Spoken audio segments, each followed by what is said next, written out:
Allah Ta'ala fil Qur'an al-Karim, a'udzu billahi minasyaitonir rajim. Ya ayyuhallazina amanu taqullaha wa tanzur nafsun ma qaddamat lighad wattaqullaha innallaha khabirun bima ta'malun. Qala Rasulullah sallallahu alaihi wasallam, ma yuridillahu bihi khairan yufaqihu fid-din. Shadaqallahul azim, sadaqallahu rasul. Yang kami hormati dan kami tunggu tausiahnya Al-Muhtaram guru kita Ustaz Satria Wibawa SSNM. Yang kami hormati Ketua Musola dan Menurut Musola Al-Fatih Islamic Center 453 Bapak Diki.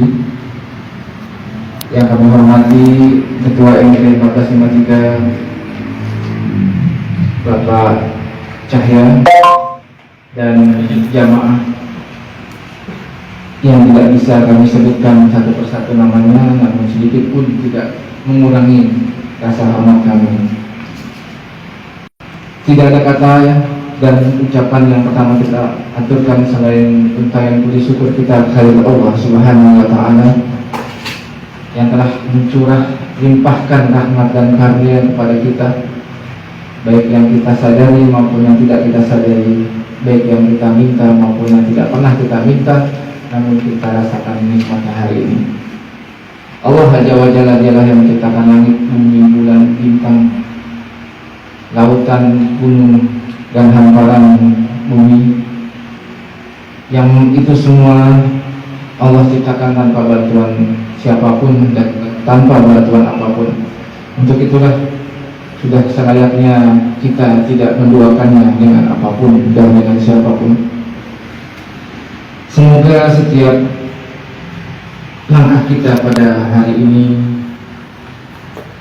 menggugurkan, setiap langkah kita menuju tempat ini, Allah jadikan penggugur dosa-dosa kita dan menjadi pengangkat derajat kita di sisi Allah Subhanahu wa Ta'ala. Dan barang siapa yang berjalan dalam rangka mencari ilmu, maka Allah mudahkan jalannya menuju surga. Amin. Salam salam juga marilah kita limpahkan, curahkan kepada uswatun teladan terbaik manusia yang pernah lahir di muka bumi, baginda Nabi Muhammad SAW, juga para keluarganya, para sahabatnya, para pengikutnya yang selalu ittiba sunnati ila yaumil, dan termasuk insya Allah kita senantiasa berharap dan bermimpi bercita-cita kita berjumpa dengan beliau dan beliau mengakui kita sebagai umatnya dan beliau memberikan kita air dari telaga Al-Kautsar. Amin. Ma'asyiral muslimin rahimakumullah, tanpa terasa hampir 1 tahun Corona telah menemani berita-berita sepanjang hidup kita. Hampir 1 tahun sudah Corona telah membuat anak-anak kita jauh dari sekolahnya. Hampir 1 tahun juga Corona telah meluluhlantahkan perekonomian kita. Namun Corona tidak akan bisa menghalangi jalan menuju takwa. Dan untuk itu apapun akan kita lakukan selama dalam rangka taqarrub ila Allah, dalam rangka mendekat kepada Allah. Sebutkan oleh Rasulullah di awal tadi, yaitu wa may yuridillahu bihi khairan yufaqihu fid-din. Barang siapa yang Allah inginkan kebaikan pada dirinya, yufaqihu fid-din, Allah memberikan kefakihan dalam agamanya. Jadi ketika Allah menginginkan kebaikan pada hambanya, tidak selalu diberikannya kemudahan dalam kehidupan, tidak selalu diberikannya materi, tidak selalu diberikannya anak, jabatan, dan sebagainya. Tapi ketika Allah menginginkan kebaikan kepada hambanya, Allah memberikan kefakihan dalam urusan agamanya, dalam pemahaman agamanya. Dan tanda-tanda orang yang fakih dalam agamanya adalah senantiasa selalu mudah dalam beribadah. Dan insya Allah setelah kita melakukan satu ibadah, Allah akan mudahkan kebaikan-kebaikan yang akan dilakukan berikutnya. Dan celakanya ketika kita tidak diberikan kefakihan dalam urusan agama, maka yang ada adalah keengganan, kesulitan dalam melaksanakan ketaatan. Bahkan nauzubillah min dzalik, akan ada kebencian, ada permusuhan kepada kebaikan, membenci orang-orang yang taat, membenci orang-orang yang hijrah. Ini adalah tanda-tanda kefasikan, yaitu Allah tidak memberikan kefakihan dalam kehidupan, kefakihan dalam kepemahaman agama. Dan insya Allah kebaikan yang kita lakukan, Allah akan berikan kemudahan untuk kita berbuat baik selanjutnya. Dan ketika Allah memberikan kesulitan, keengganan kita dalam melaksanakan ketaatan, maka jangan berharap kita akan mudah lagi melakukan ibadah-ibadah berikutnya. Orang yang setelah bersedekah, maka dia akan mudah untuk melakukan ibadah-ibadah yang lain.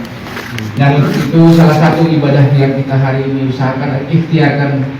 Wasilah kita dalam menuju ketakwaan adalah menghadiri kajian MT 1453 yang alhamdulillah hari ini kita mulai offline, dan insya Allah ini juga pembukaan perdana kembali tempat yang kita sudah tunggu-tunggu, yaitu Al-Fatih Islamic.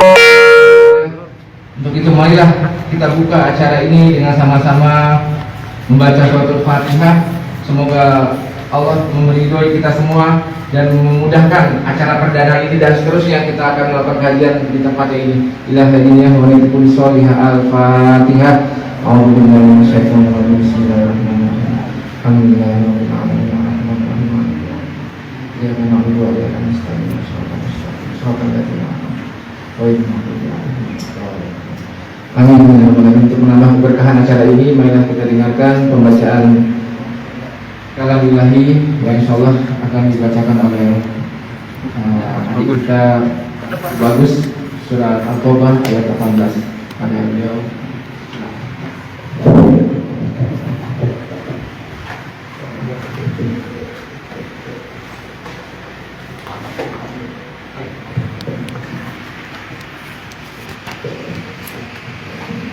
Assalamualaikum warahmatullahi wabarakatuh.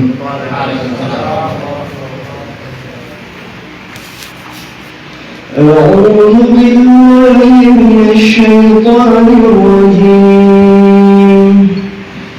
بسم الله الرحمن الرحيم. إنما يعمر مساجد الله من آمن بالله واليوم الآخر وأقام الصلاة وآتى الزكاة ولم يخش إلا الله فعسى أولئك أن يكونوا من المهتدين. صدق الله العظيم. Aku berlindung kepada Allah dari godaan syaitan terkutuk dengan menyebut nama Allah yang Maha Pengasih lagi Maha Penyayang. Sesungguhnya yang memakmurkan masjid Allah hanyalah orang-orang yang beriman kepada Allah dan hari kemudian, serta tetap melaksanakan sholat, menunaikan zakat, dan tidak takut kepada apapun kecuali pada Allah. Maka mudah-mudahan mereka termasuk orang-orang yang mendapatkan petunjuk. Maha suci Allah dengan segala firman-Nya. Assalamualaikum warahmatullahi wabarakatuh. Waalaikumsalam. Jazakallahu khairan Mas Betul Bagus. Semoga kita yang mendengarkan, bila khusus yang membacakan, mendapatkan rahmat dan hidayah dari Allah Subhanahu wa taala. Amin. Tidak afdol dan mungkin lebih afdol lagi ketika kita mendengarkan sambutan dari sebelum baik, ya, perwakilan dari tuan rumah, ya, ini pengurus musola yang fresh, yang segar, ya, dan siap untuk membawa Al-Fatih terbang tinggi kepada sahabat saya Mas Diki Zulkarnain. Waktu yang tepat kami persilakan. Kok Diki Zulkarnain sih? Assalamualaikum warahmatullahi wabarakatuh. Mol, nama samaran. Yuzir ala diri kulli wa taqabbalah syariah. Asyhadu an la ilaha illallah wa asyhadu anna Muhammadan abduhu wa rasuluh. Terima kasih Ustaz Budi, Mas Ijin, Ketua MTN 14 Masjid Satria. Alhamdulillah teman-teman, kita akhirnya bisa hadir di sini, kita bisa kembali melaksanakan kajian offline. Kemarin juga telah dilaksanakan serah terima pengurus lama Al-Fatih ke pengurus baru. Ya, jadi karena refreshing pengurus, karena sudah 4 tahun Mas Yudi dan kawan-kawan, Mas Asep, Mas Gadi mengelola Al-Fatih Center ini, dan cukup heroik bisa perjalanannya dari nol, dari kalau cerita Mas Asep azan sendiri, qomat sendiri, dan sholat sendiri, sampai alhamdulillah sekarang sudah cukup banyak yang memberdayakan Al-Fatih ini sebagai pusat hijrah Islamic Center di Islamic Center. Jadi kalau tadi ada teman-teman yang baru hadir ya, sore Mas, siapa lagi tadi? Mas Rekas, ini baru sama temannya 3 orang. Alhamdulillah. Ya alhamdulillah. Tadi saya cerita sedikit tentang bagaimana Al-Fatih ini lumayan cukup berjasa dalam proses hidup saya, dan itu juga yang mendasari akhirnya saya dan teman-teman menerima amanah ini yang menurut saya cukup berat, karena waktu itu yang kami pikirkan adalah kami ini apa, kami ini juga kan baru mulai ngaji, kami tiba-tiba disuruh mengelola musola, suruh membuat musola ini lebih aktif lagi, dan itu hal yang berat buat kami karena PR untuk pribadi kami saja masih banyak.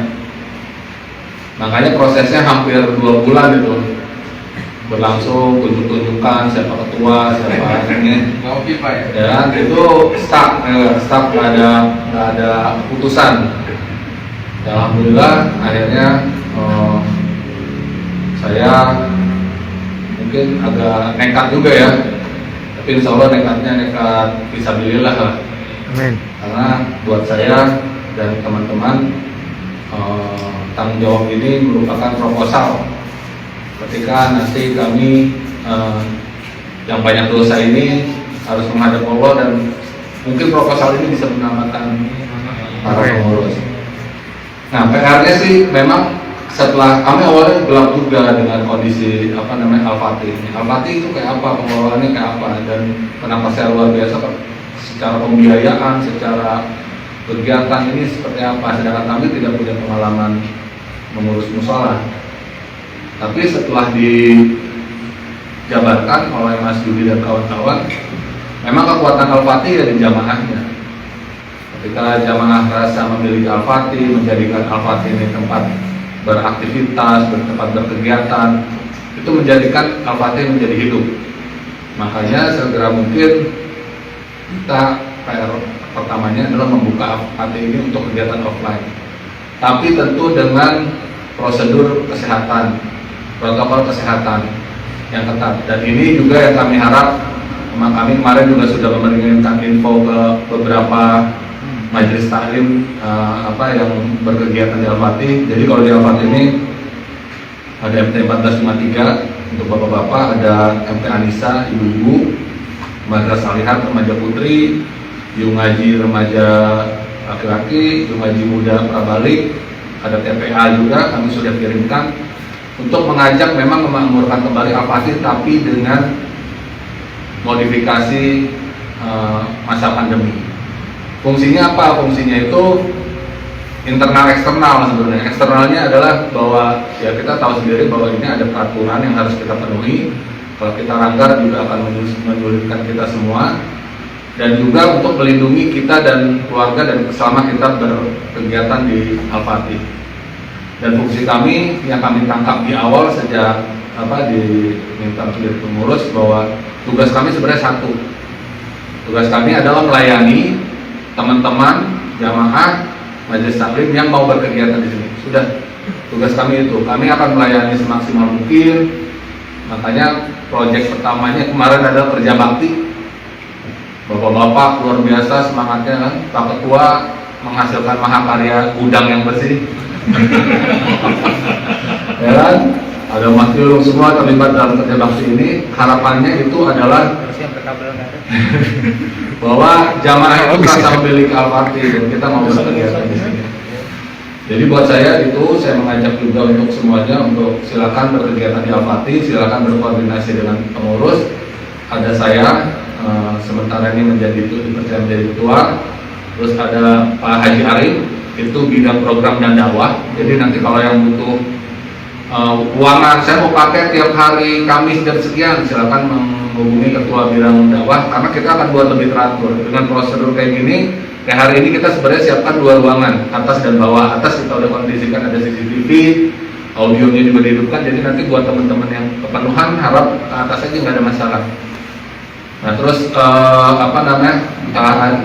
terus ada Pak Arif itu bidang ketua 2 bidang program dan dakwah. Terus ada Mas Panca bagian humas. Terus ada Mas Miftah ketua bidang keuangan. Terus ada Mas Mul bidang logistik. Dan tiap-tiap ketua ini, kenapa saya sebut ketua semua? Karena ya mereka bertanggung jawab atas setiap bidangnya. Jadi teman-teman yang butuh support peralatan atau apa itu tinggal hubungin Mas Mul. Terus kalau ada butuh publikasi misalnya kayak MT, itu tugas kita kan melayani dan mensupport. Jadi kurang lebih seperti itu aja, saya nggak berpanjang lebar. Nanti jika ada hal yang perlu didiskusikan atau masukan, silakan hubungi kami sangat terbuka. Dan semoga MT ini yang merupakan generator penggerak Al-Fatih ini justru yang menjadi kuncinya. Kalau kami kan cuma pelayan nih, tapi kami berharap MT ini menjadi sesuatu yang besar. Kalau saya tadi bilang sama teman-teman, kalau kita sedang bermasalah, kita bisa datang ke tempat yang memang baik untuk kita. Sekian dari saya, kurang lebihnya mohon maaf. Assalamualaikum warahmatullahi wabarakatuh. Waalaikumsalam. Pada ketua Musola dan Mugot Musola Al-Fatih Islamic Center Kapas 53.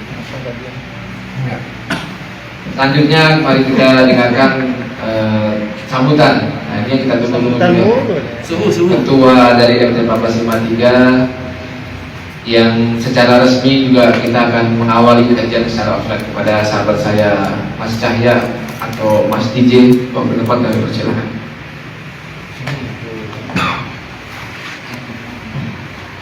Assalamualaikum warahmatullahi wabarakatuh. Waalaikumsalam warahmatullahi wabarakatuh. Segala puji bagi Allah, salawat dan salam tercurahkan kepada junjungan kita Nabi besar Muhammad SAW.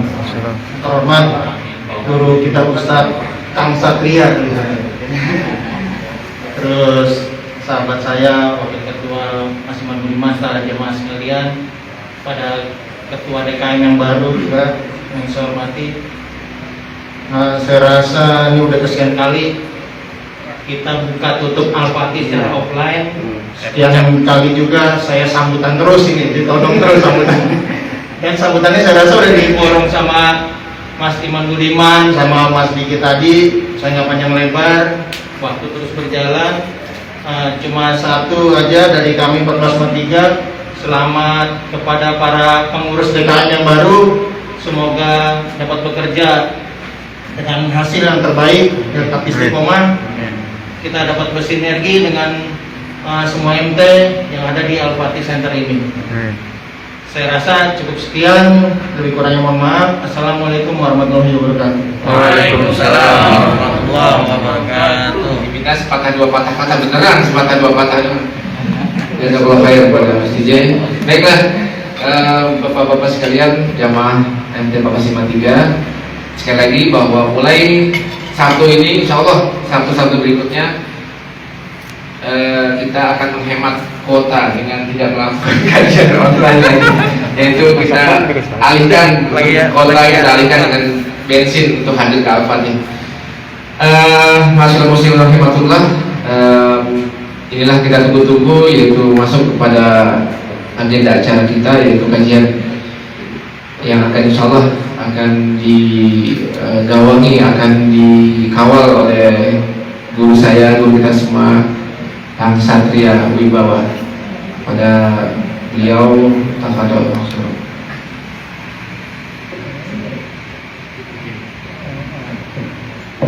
Iya. Bismillahirrahmanirrahim. Assalamualaikum warahmatullahi wabarakatuh. Waalaikumsalam.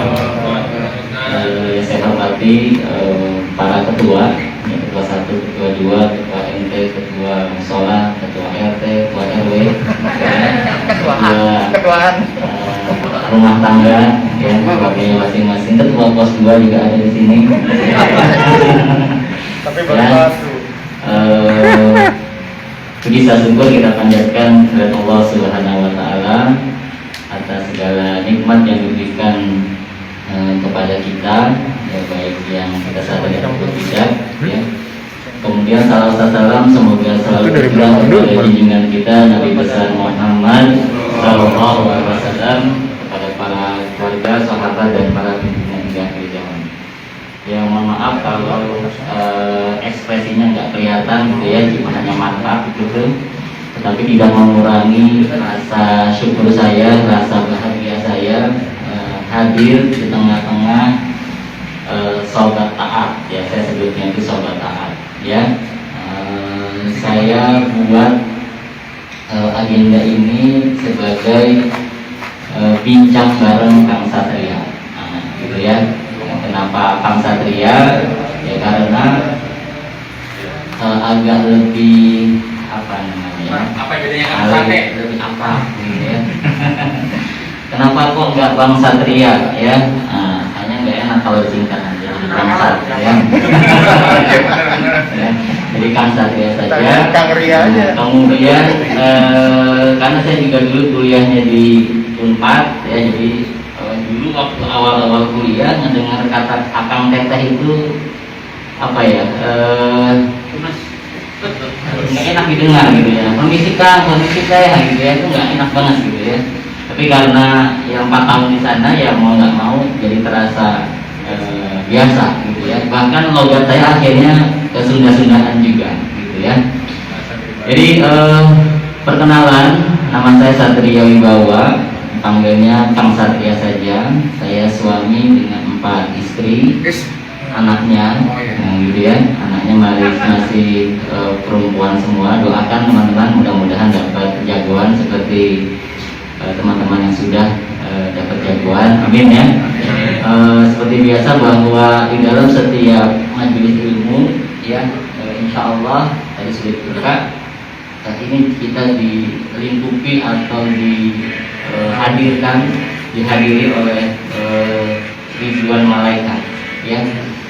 Ketika di situ ada tempat yang menyebut nama Allah, di situ mengkaji ilmu Allah Islam, maka malaikat itu bersama kita. Oleh karena itu maka sempatkan selalu ketika kita menghadiri majelis ilmu, sempatkan dengan memanjatkan doa-doa kita terbaik, ya, bagi saudara-saudara kita, guru-guru kita, ataupun teman-teman kita yang sedang sakit saat ini, mudah-mudahan diangkat penyakitnya dan disehatkan. Kemudian yang punya masalah, ya pasti setiap orang punya masalah, baik itu kecil, besar levelnya, mudah-mudahan diberikan jalan keluar, dipermudah dan dilancarkan usahanya, urusannya. Dan bagi yang punya hajat, ya, setiap orang pasti punya hajat, dari wajah-wajahnya ini punya hajat semua, apalagi yang samping saya, ya, ketua pos 2, ya, mudah-mudahan hajat-hajatnya dikabulkan oleh Allah Subhanahu wa taala. Ya, diaminkan juga. Ya, mudah-mudahan dengan niat baik kita mengharapkan ridho Allah Subhanahu wa taala, mengkaji Islam atau sharing, bincang bareng dengan saya, bincang tentang Islam bersama sobat taat. Sampai jam berapa kita? kita kurang lebih jam 11 nanti ya, mudah-mudahan bisa efektif. Kita diberikan keberkahan oleh Allah Subhanahu wa Ta'ala. Jadi apa yang maksud dengan berkah adalah bertambahnya kebaikan. Jadi waktu kita bertambah baik, pemahaman yang kita dapatkan ini juga bertambah baik. Ya, silaturahmi apalagi ya, tentunya bertambah baik. Ya, teman-teman rahmatullah. Jadi dalam sesi bincang bareng Kang Satria pada kesempatan kali ini, saya mengambil tema be the winner, ya, menjadi pemenang, ya, menjadi pemenang. Bagaimana menapak langkah pemenang, ya. Namun dalam flyer disebutkan itu adalah mengambil peran dalam setiap kebaikan, ya. Apa yang tadi disampaikan oleh MC, ya, kemudian sambutan bahwa kemarin ada agenda kerja bakti, betul ya? Nah, itu salah satu mengambil peran dalam hal kebaikan, ya. Bersihnya tempat ini, harumnya, nyamannya, kemudian rapinya, tertata dengan baik, kemudahan akses, kemudian keamanan, semuanya itu kebaikan. Dan barang siapa yang berperan dalam kebaikan itu pasti dapat pahalanya. Makanya mudah-mudahan kajian kita pada pagi hari menjelang siang ini mudah-mudahan menambah keimanan kita kepada Allah Subhanahu wa Ta'ala dalam rangka untuk mengambil peran dalam setiap kebaikan. Ya, Ibu rahmatullah, kalau kita melihat atau memahami kehidupan kita, bahwa setiap kita punya episode, betul ya? Nah, ini yang sudah berkepala 4 seperti saya, ya, sudah ada di mana, gitu kan, yang tinggal dilihat saja kepalanya sudah di mana, episodenya sudah di mana. Ya, bahwa dulu kita pernah jadi bayi, ya, kemudian kita jadi anak-anak, betul ya, kemudian kita menginjak pada remaja, kemudian akhirnya kita menjadi orang tua atau dewasa, ya. Tentu akhirnya itu adalah kematian. Setiap kita itu pasti akan mengalami itu, ya. Itu episode kehidupan. Kemudian bagaimana dengan kalau kita bicara pendidikan, ya, pendidikan dalam arti makan bangku sekolah itu maksudnya, ya, bahwa kita lihat kita dulu pernah jadi anak SD, tuh ya, tingkat dasar, kita pernah pakai putih biru, ya, walaupun dulu kalau saya putih birunya masih kelihatan dengkul, ya, kalau sekarang putih birunya alhamdulillah sudah panjang, ya. Itu hasil apa? Hasil dakwah juga, ya. Kemudian menengah atas putih abu-abu, ya. Kemudian kalau kita diberikan kesempatan, ya, rezeki dari Allah Subhanahu wa Ta'ala, kita bisa mengenyam pendidikan tingkat tinggi. Namun pendidikan formal ataupun non formal ini tetap saja bahwa ini mengalami apa yang disebut sebagai episode tadi. Ya, sepakat ya teman-teman ya, bahwa setiap kita itu punya episodenya, ya. Kemudian bahkan bagi karir atau wirausaha, ya, ini banyak wirausahawan di sini, ya, itu juga punya episode, ya, bagaimana memulai, bagaimana merintis, ya, dari nol, kemudian dibangun, kemudian berkembang, kemudian sampai akhirnya ke puncak kejayaan dari karir atau wirausahanya, sehingga tapi nanti akhir ujungnya adalah pensiun, ya. Walaupun dalam masa setiap tahap itu ya pasti ada jatuh bangun, ya, betul ya. Nah, ini yang tinggal kita saja episode kehidupan saya seperti apa, karir saya seperti apa, pendidikan saya seperti apa.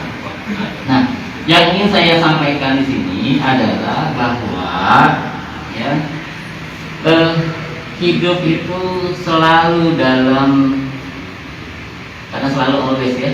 Nah, karena hidup selalu always dalam pilihan, ya. Di hadapan teman-teman ini ada buah, ya, betul. Ada buah apa di situ? Gambar buah maksudnya, gambar buah, gitu ya. Kalau saya teman-teman minta pilih ambil satu, ya, Ya, setiap orang pasti akan memilih dengan berbeda, ya betul ya. Ya bahkan untuk memilih, ya bahkan untuk memilih hal yang sederhana, ya untuk memilih buah mana yang kita mau ambil dalam gambar ini saja, itu dihadapkan pada pilihan. Bahkan ya bahwa semua itu ada pilihan. Tadi saya mau datang tepat waktu atau terlambat juga pilihan. Saya mau menyampaikan materi ini dengan asal-asalan ataupun dengan powerful, dengan maksimal, itu juga pilihan saya. Teman-teman hadir di sini mengikuti kajian ini dengan serius ataupun ya sambil leye-leye, nggak tahu ya leye-leye, atau sambil rebahan gitu, itu juga pilihan. Ya, mau menerima materi ini kemudian merasapinya, memahaminya, mempraktekkannya, mengamalkannya, atau hanya sekedar ya ngisi waktu saja, anggap lalu saja, itu juga pilihan. Ya, bahkan semua keadaan kita itu pasti dalam pilihan. Ya, nah kita akan bahas, ya pembahasan kita itu judulnya adalah dominan. Ya, sehingga saya minta tolong, ya kita interaktif saja ya, karena saya biasa interaktif. Kalau nggak interaktif nanti pada tidur ya. Ya. Jadi kalau ada the winner ya versus the loser ya, saya udah nempel versus pecundang, nah gitu ya. Nah, kira-kira kalau ada positif dan negatif, ya positif itu kita letakkan di mana? Positif. Kaji. Yang positif itu letaknya di mana? Pasti di kanan ya. Kemudian yang negatif itu adanya di kiri. Sekarang kita definisikan lagi ya. Kalau hal yang positif di kanan the winner dan negatif itu the loser ya, pecundang itu yang kalah ya. Ini kan baru tanda saja positif dan negatif. Kira-kira mau ada yang mau kasih kata-kata apa yang kita mau isi, di plusnya apa, negatifnya apa? Ya, bakal langsung. Ya. Nyetuk. Ya. Gimana? Kan yang sesuatu yang hal positif itu dimiliki oleh the winner, betul? Ya. Ciri pemenang ya. Ya. Nah, kemudian yang negatif itu di ciri-ciri the loser. Itu kan baru tanda saja positif negatif, gitu ya. Bahkan kalau COVID malah salah ya, negatif di mana? Bagus. COVID negatif di kiri kan, malah di the winner, kalau positif malah di kanan, gitu ya. Makanya kita definisikan ya, saya hanya berikan 3 saja nih, positif, negatif. Ya, ada yang mau kasih komen?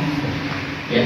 Bahagia. Nah, oke, kalau yang positif adalah bahagia, berarti yang negatif lawannya. Sengsara, betul ya? Nah, jadi kalau begitu orang-orang yang menang itu pasti bahagia, sedangkan orang-orang yang kalah itu sengsara. Nah, gitu loh. Ya. Lagi yang lain. Dari ketua tuh tadi sudah memulai. Yang lain. Kaya. Absen saja. Kaya tat. Ya. Kaya. Oke, yang pemenang itu kaya. Oke, yang kalah pecundang berarti Miskin. Oke, ya nanti tinggal diperdalam lagi ya, kayanya kaya apa, miskinnya miskin apa, kan gitu ya. Positive thinking. Oke, berarti yang negatif thinking. Oke, apa lagi yang lain? Positif poligami, negatif monogami. Oh gitu. Gitu ya. Ini kompor nih ya. Live nih. Dan sehat.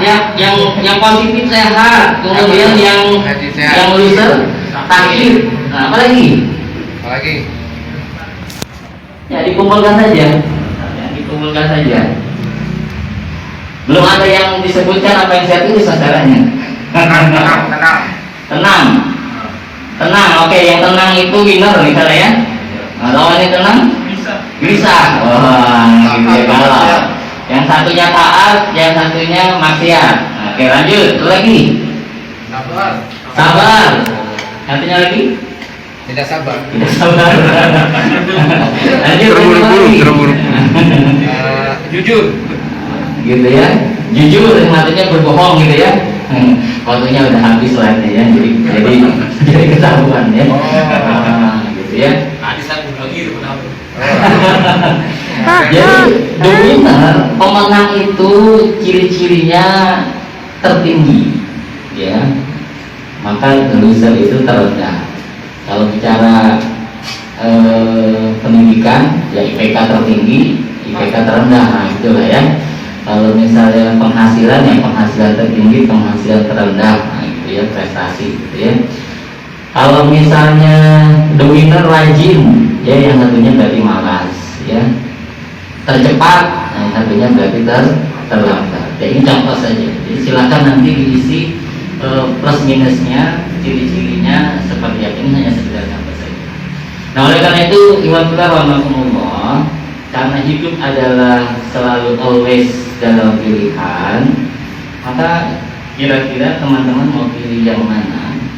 Kalau tadi ada yang sampaikan tadi bahagia dan sengsara. Kang Diki tadi sampaikan itu ya, bahagia dan sengsara. Kita hidup di dunia dan sebagai seorang muslim kita memahami juga kita akan hidup di akhirat. Ya, jadi kalau sudah milih, apakah kita mau pilih yang ini? Di dunia sudahlah sengsara, di akhirat juga sengsara. Ya, ada lagunya ya.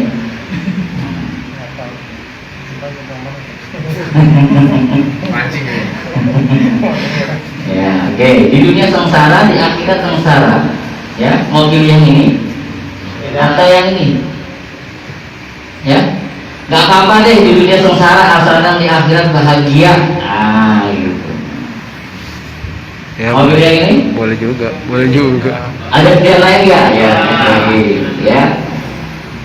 Akhirat itu masih goib, masih belum pasti, yang pasti aja, guys. Nah, gitu ya, bro, ya. Belum pernah kesana kan? Ya belum kesana, ya. Akhirat mah bodo amat lah, yang sana juga nggak apa-apa, yang penting di dunia bahagia. Mau pilih yang ini? Tidak. Ya. Nah, tentu kita pilih yang di dunia bahagia, di akhirat juga Bahagia. Kenapa? Karena dalam setiap doa kita selalu baca Rabbana atina di dunya hasanah wa fil akhirati hasanah wa qina adzabannar. Ya Tuhan kami, berilah kami kebaikan dunia dan kebaikan di akhirat, dan lindungilah kami dari azab. Jadi kalau suruh milih, kita milih yang mana? Pilih yang bahagia di dunia dan bahagia di akhirat, dan doanya nyambung. Ya kan? Doanya nyambung. Yang menjadi masalah, aktivitas kita ketika di dunia bisa nggak menjadi. Ini yang sebenarnya kita coba renungkan sama-sama. Kenapa kita bahas materi ini? Ya, kalau kita ingin menjadi pemenang, maka pemenang itu tertinggi, tercepat, dan gitu ya. Pokoknya yang baik-baik itu ada di pemenang. Jadi dalam konteks dunia dan akhirat, di dunia dia bahagia, di akhirat dia juga bahagia. Oleh karena itu maka kita sedang ngomongin the winner dan juga bagaimana the loser. Kenapa MU kan? Ya. Ya. The loser. Ya. Nggak tahu juga ya, saya dapatnya gini. Di waktu searching gambarnya apa ya yang menunjukkan penyesalan gitu ya, atau kalah ya, dapat kayak cocok ya, saya kalah gitu ya. Mohon maaf kalau ada offense. Tidak bermaksud ini, tidak bermaksud. Ya. Oke, sekarang kita masuk ke konteks tadi ya, the winner dan the loser. Saat kalau begitu, ini kan kayaknya kompetisi banget gitu ya, kompetisi banget. Jadi kayaknya ada yang menang, ada yang kalah, ada yang bahagia, ada yang menderita gitu ya. Teman kita menang, kita kalah. Waduh, teman kita teman kita bahagia, kita jadi sengsara, begitu ya. Apakah begitu? Bukan. Ya, yang kita maksud dalam konteks pembahasan kita di sini itu bukan ketika kita menang teman-teman kita itu kalah. bukan.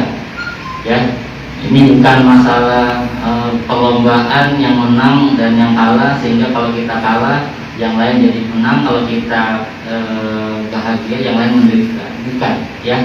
Pembahasan yang ingin saya arahkan dalam pembahasan Nubina dan Nelusa ini bukan di situ, ya. Kenapa? Karena hidup ini bukan kompetisi, ya. Jadi satu dengan yang lain itu adalah sebuah perjuangan, ya, perjalanan. Ini tergantung dari pilihan kita, kapasitas kita, nilai-nilai dan prinsip yang kita ambil, ya. Saya ambil dari mana? Ya kayaknya cocok gitu, ya. Cocok-cocokin aja. Ya. Nggak ada terjemahan ya. Nggak ada terjemahannya tadi sudah. Ya. Nah, jadi zaman sekarang itu udah nggak zamannya kompetisi, ya. Merasa saya harus number one, yang lain tertinggal, bukan, ya. Sekarang itu zamannya Collaboration, jalannya not competition. bukan kompetisi, ya. Bahkan perusahaan raksasa saja itu kolaborasi, gitu, ya. Ya, berkolaborasi. Sehingga dalam konteks kaum muslimin, nah kita kan sudah pernah bahas, ya, sudah pernah kita dengarkan di dalilnya, Fastabiqul khairat, berlomba-lomba dalam Kebaikan. Berlomba-lomba dalam kebaikan itu bukan kompetisi yang tadi saya bilang, kita menang, yang lain kalah, yang kita bahagia, saudara kita menderita, bukan. Tetapi adalah berlomba-lomba kita mencari kebaikan, ya. Artinya ketika ada kesempatan berbuat baik, maka kita ambil. Jika masalahnya kita mau ambil dengan kapasitas yang maksimal, atau ngambilnya hanya Sedikit. secukupnya, seadanya saja.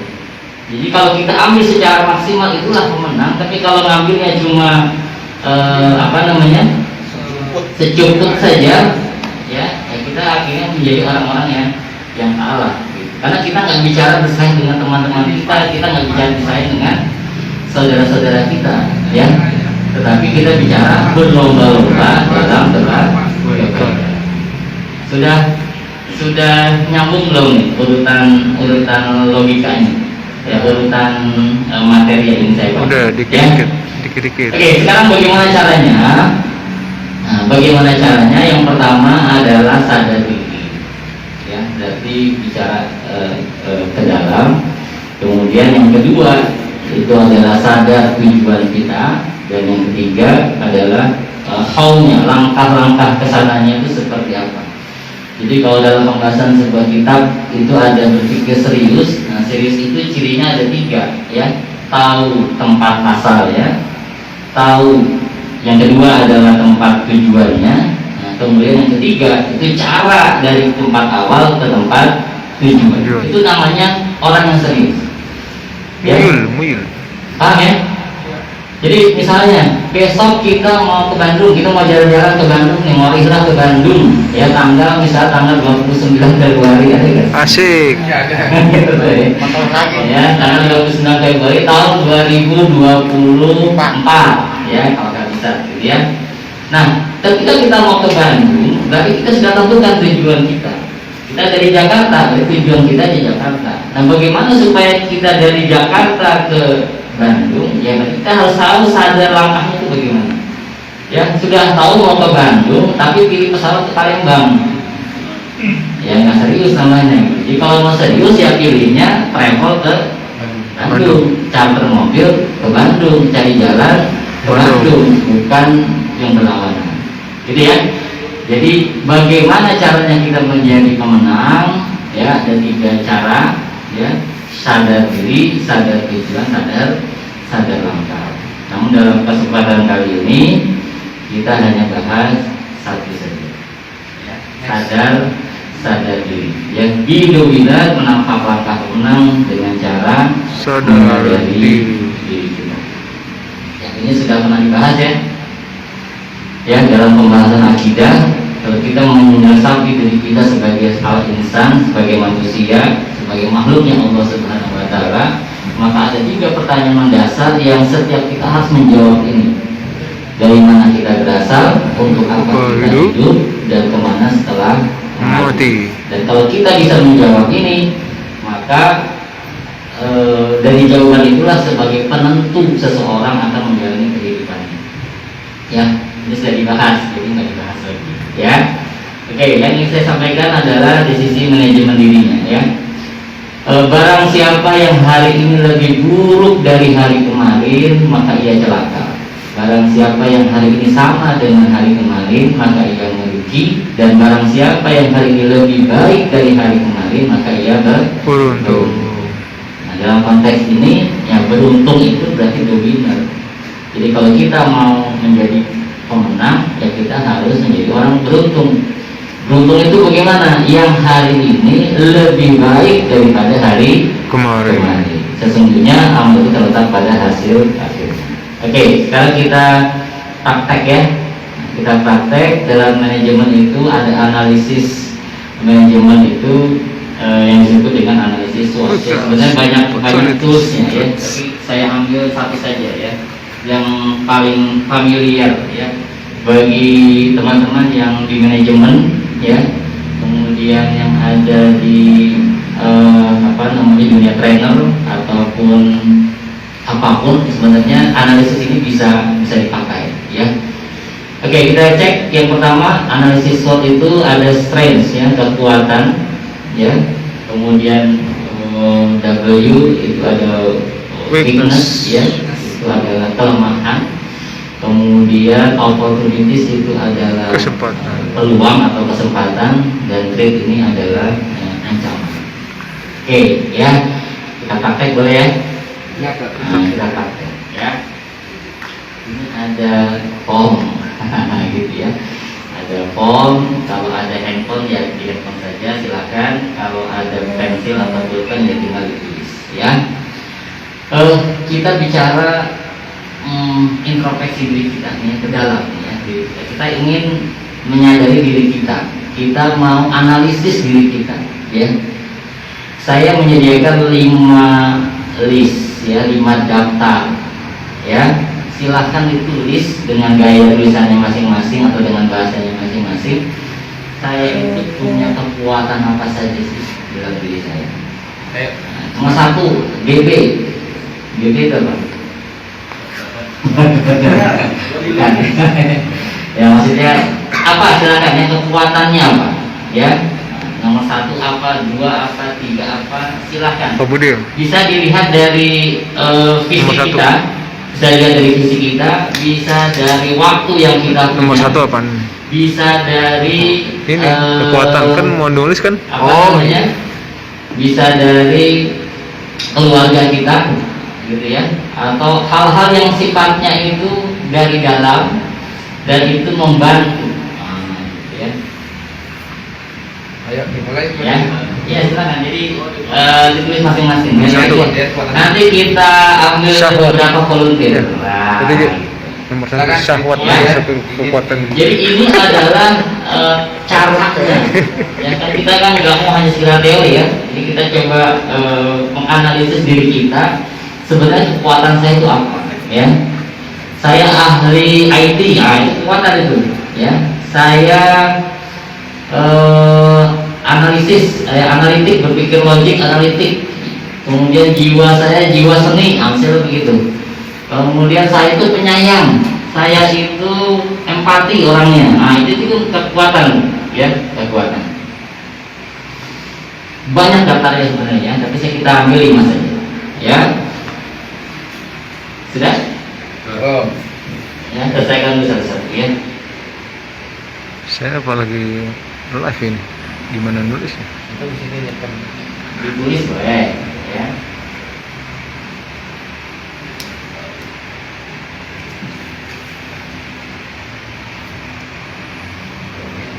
Kekuatan yang ada dalam diri kita, ya, artinya yang ada dalam kekuasaan kita, ya, ada dalam kewenangan kita. Kebisaan berarti. Kekuatan, ya, kekuatan diri kita.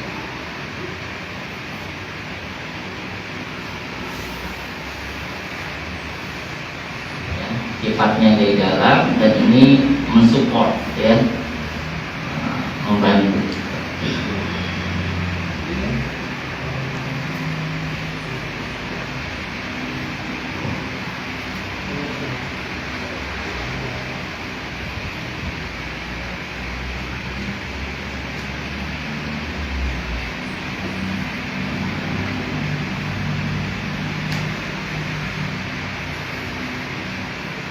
Sudah? Sudah ya? Oke, kalau sudah, tadi kekuatan ya dari dalam dan sifatnya membantu. Nah, berarti kita masuk yang keduanya, kelemahannya. Nah, biasanya kelemahan ini ya kebalikannya ya. Kebalikannya atau di sisi yang lainnya, kita ternyata lemah di mana? Ya. Misalnya pelupa, ya, masuk rumah, naruh kunci, terus mau naik motor lagi, kunci taruh di mana ya? Nah, gitu. Kacamata taruh di mana? Ya, cincin taruh di mana? Ya, jam tangan, dompet, nah, itu lupa gitu ya. Apalagi contohnya? Silakan di apa namanya, ditulis.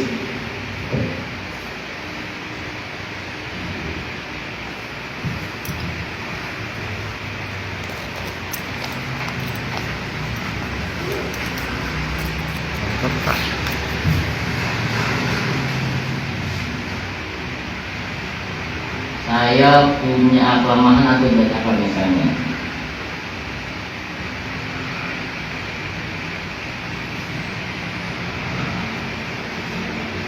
Misalnya nggak kuat jalan jauh, nah, misalnya gitu kan, dan ngos-ngosan, misalnya.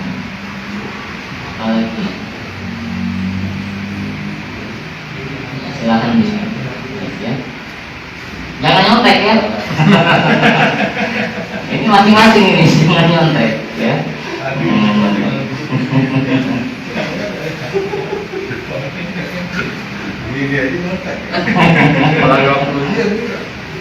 Itu kelemahan makanya. Nah, kelemahan tuh ya, supaya nyontek. Ya. Kelemahan saya nggak ada kelebihan. Nggak ada kelebihan. Kelemahannya nggak ada kelebihan lah. Pada gede gitu mau gimana? Ya, jadi kelemahan itu dari dalam, Guys. dari dalam, dan sifatnya nanti menghambat, ya, sifatnya menghambat.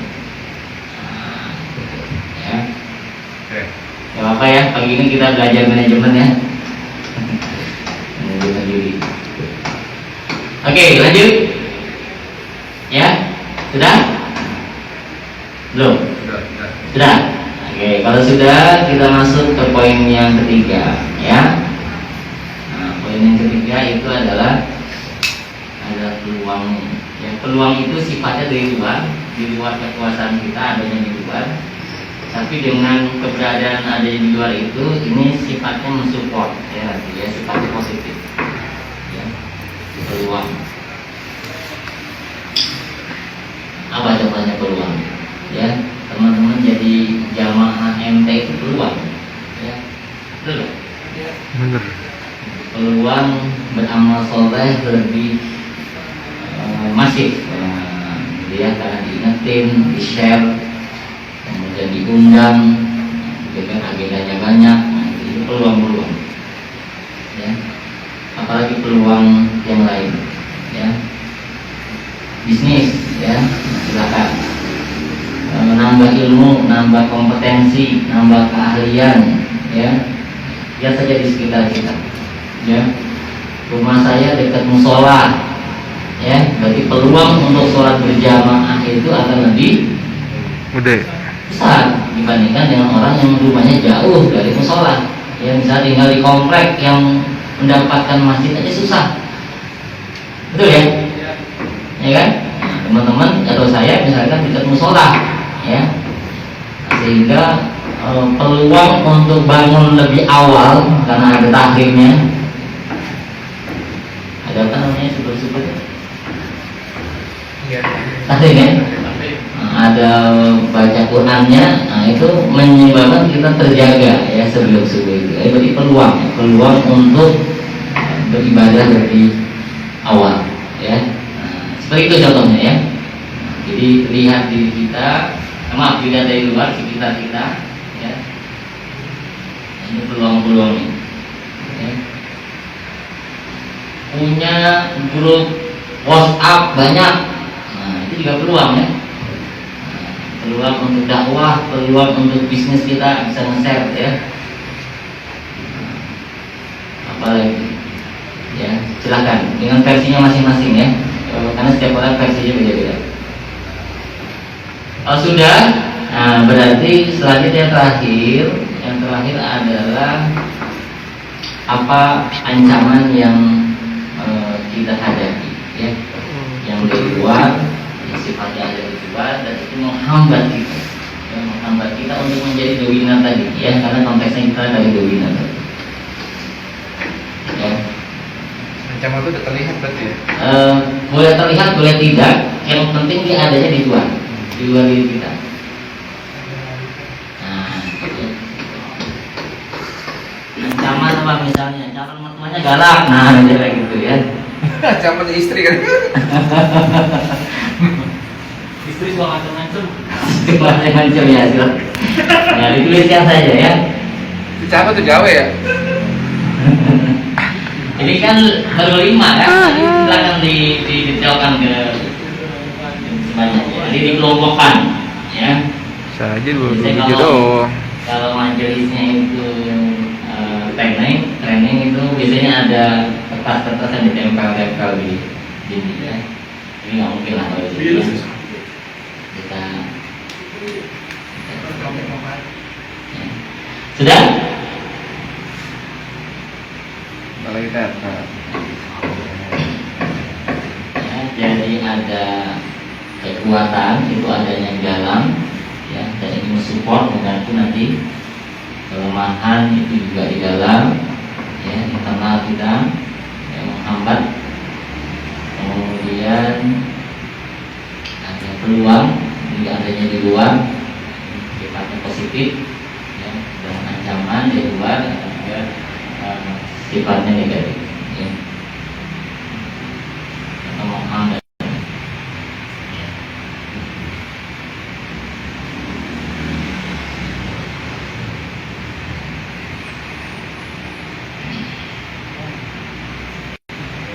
Sudah?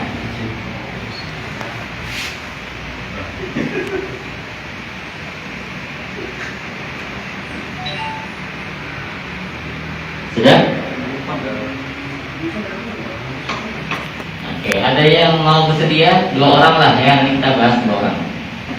satu aja sebentar. Oke, Kelamaan. Bukan satu-satu satu gitu ya.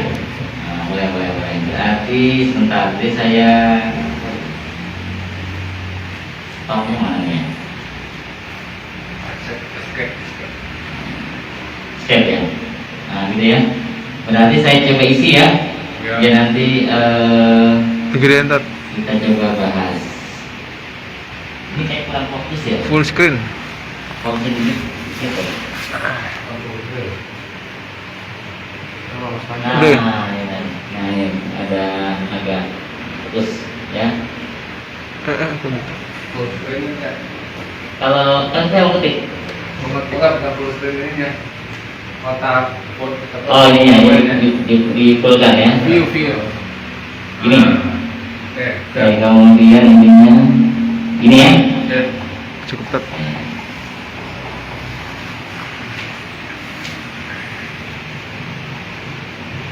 Ya, siapa? Langsung saja ya, biar cepat. Dari saya boleh. Oke, Datang. kekuatan. Jadi kita mix ya tadi ya. Mix saja ya, nggak apa ya. Sehingga satu. kita dapat ini. Jalan aja. Jalan aja boleh ya. Kalau kekuatan kita bahas kekuatan ya 5 saja dulu. Ya apa? Satu ya, saya satu aja. Satu. Kalau kekuatan dari saya sabar. Oke, sabar. Ada kongres.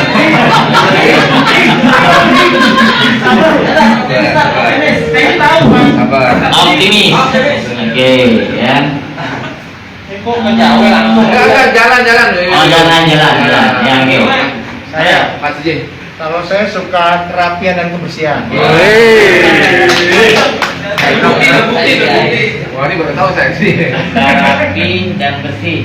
Iya saya tahu sih, saya tahu. Beres-beres mulu soalnya. Gitu ya. Saya kebersihan. Namanya resik kan ya? Resik. Bersih. Ya. Oke, suka rapi dan bersih. Jadi kepala security. Nggak nyambung. Ya lanjut, ya Pak Otali. Mas J itu Panca, Mas Panca. Mas aja dulu dari. Ya. Saya bisa masak. Oh, bisa. Chef ya. Kayak gini maksud saya ya. Kayak gini ya. Oke lanjut kita. Layak dapat 2 kan bisa nang keluar. Kerja keras. Boleh lah bantu Margot. Ini dicari nih, dicari.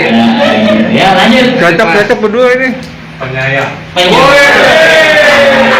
Sayang kucing sama istri nih. Sama saya apa? Oh, saya. Sayang burung nih. Ini kita simulasi filmnya ya. Jadi kalau dalam manajemen, dalam organisasi, dalam jamaah gitu ya, kita pengen mengetahui sebenarnya potensi itu bagaimana kayak gini nih, yang didaftar semuanya. Oh ternyata ada yang bisa masak, gitu ya. Jadi kalau besok ada acara, nggak usah pusing-pusing kalau masalah konsumsi. Kita modalin aja, nah gitu kan? Nah, kayak gitu lah, ya. Masak Ada yang suka rapi dan bersih, ya. Nggak usah repot-repot, ada yang bersih-bersih ya. Bicara masalah Habis masak mesin dia. kebersihan dan kerapian ada orang. Ada yang rajin, ada yang rajin. Rajin ada. Ini sayangnya cuma 5 ya. Nanti Pak Ketua dan pengurus bisa lanjutkan. Nah, bisa lanjutkan. Ya. Oke, tidak. Kita lanjut ke kelemahan. Mohon maaf ya, Mas Andi jadi kelemahan. Enak ini. Makin enak. Ya. Tadi Suka menunda pekerjaan. Ya atas yang mana juga ngomongnya. Antum cocok sama Pak Budi. Sebenarnya sama Mas Sabar sama itu. Sabar aja. Jadi nggak Siapa? Mas Diki ya. kurang tegas. Kurang. Oh pantesan lagi lu. jadi ketua ya. Makanya. Sementara. Kurang fokus. Ya. Saya belum kenal nih, tolong disebutkan namanya ya. Sambil kenalan. Silakan. Fahrul. Mas Fahrul, ya Mas Fahrul. Oke, lanjut. Kurang uang nggak? Kurang uang. Nama Mas Nama dan sebutkan apa yang diisi di situ. Mas Agus ya. Kurang peka. Aduh, boleh tes tuh COVID nanti. Oke, lanjut. Ini kurang peka mas sekarang. Mas Bagus. Mas Bagus ya. Oke, Mas Bagus tadi yang balik ya. Overthinking pak. Overthinking itu berpikir berlebihan gitu ya. Berpikirnya positif bagus itu bagus dong.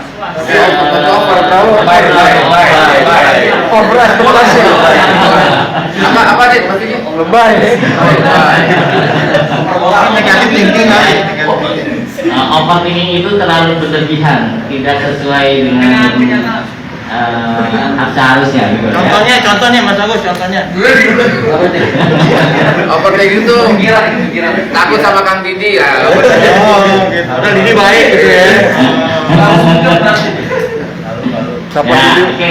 Karena ini ditempatkan di kelemahan ya, berarti sesuatu yang negatif tadi ya. Overthinkingnya yang berlebihan tadi dalam konteks yang negatif. Oke, nggak apa-apa. Ini kan kita simulasi ya. Oke, peluang. Siapa? Ya. Pak Lutfi. Peluang. Nggak ada peluang nih. Ada peluang buat pos 2. Emang itu siapa ya? Peluang. Peluang itu ada di luar. Yang ada di luar. Apa? Dapat teman yang baik. Dapat teman baik. Kirain ada hawa baru. Hanya teman baik gitu ya. Ada ulti nganggur. Dapat izin poligami. Peluang tuh. Sebentar. Peluang itu apa ya? Berarti Kesempatan. Teman jamaah ya. Opportunity. kalau bicara masalah teman baik, maksudnya gimana ya? Punya teman baik ya? Teman. Banyak teman. yang punya banyak teman gitu ya. Oke. Ya, siapa lagi? Selanjutnya? Mul. Dukungan keluarga. Dukungan keluarga. Oke, keluarga support ya. Maksudnya nambah lagi bagaimana? Buat apa nih yang jelas? Apa nih? Yang positif. Ya, oke, jadi ternyata saya punya keluarga yang mensupport saya, nah gitu loh maksudnya ya. Oke, nggak Jadi apa-apa. boleh lagi Mul, satu lagi Mul. Nanti kalimatnya tinggal dirapikan saja ya. Penting support. Oke, lanjut. Apa lagi?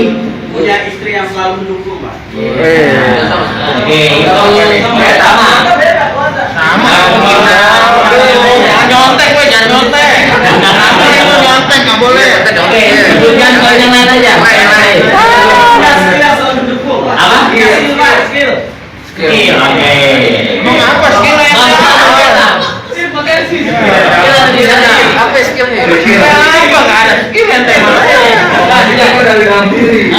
di dalam. Kalau pulang-pulang jadi nyumbang. Keluar. Waduh, semua juga ada nih. Nggak ngetik. Tuh, punya istri, punya sahabat, punya sarana. Sarana. Oke. Sarana yang mendukung. Sarana. Support, ya. Sudah mulai terpeta ya, Nanya apa gelang olahraga? Ya, lanjut. Siapa? Ya. Wih, semangat. Siapa? Unggul. Nama? Kali ini. Maksudnya namanya unggul,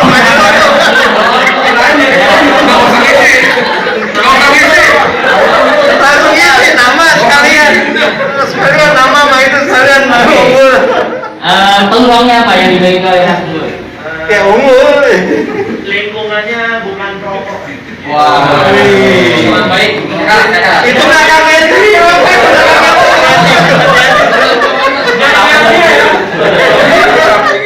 Belakang entry ngerokok. Lingkungan yang sehat gitu ya mas ya. Lanjut peluangnya peluang bahwa yang support lah ya. Oke, lanjut. Sekarang. Saya. Komunitas juga. Punya komunitas ya. Oke, punya komunitas. Haji Arim pengen banget peluang, Haji Arim pengen banget peluang bilang. Pengen mau yang lain, pengen peluang. Ancaman. Wah, dia.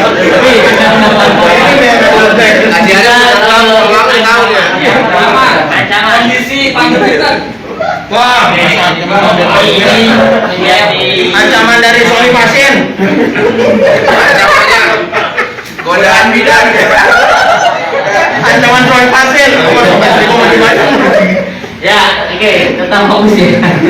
Oke, konteksnya ya, sudut pandangnya dari Pak Haji Arim ini adalah pandemi dianggap sebagai ancaman, betul ya? Betul. Gitu. Karena bisa jadi kondisi pandemi bisa jadi peluang sebenarnya. Ya, kan? Peluang orang rame bedaan gimana? Nanti nggak apa-apa. Nggak bersyukur nih. Ancaman bidan aja. Ya, oke. Jadi maksud saya begini ya. Keadaan di luar kita itu ada kalanya menjadi peluang, bisa jadi menjadi ancaman. Nah, nggak apa-apa ya. Nah, ini kan karena per orang beda-beda ya sudah nggak apa-apa ya. Konteksnya kondisi pandemi ini menjadi ancaman bagi kajian. Mas Ya. Didi takut. Oke, lanjut.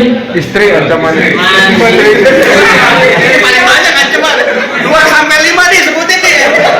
Pas banget ya, Pas banget. Ini semua yang punya. Apa? Oh, pura-pura gitu. Pura-pura.